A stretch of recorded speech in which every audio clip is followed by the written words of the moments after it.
ఈ రోజున పిన్నెల్లి బ్రదర్స్ పై ఏదైతే కేసు పెట్టారో అది అక్రమమైన కేసు, పొలిటికల్ మోటివేటెడ్ కేసు అన్న విషయం అందరికీ తెలుసు. అందులో నిజమైన నిందితులు ఎవరు అన్న విషయం కూడా అందరికీ తెలుసు.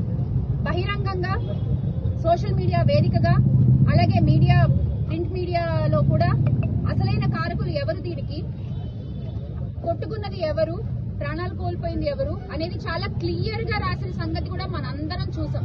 కానీ ఈ రోజున అసలు దీంట్లో ఎలాంటి సంబంధం లేని పిన్నెల్లి బ్రదర్స్ ఇరికించడం వెనక ఎవరు లాభపడుతున్నారు అనేది ప్రజలందరూ కూడా గమనించాలి.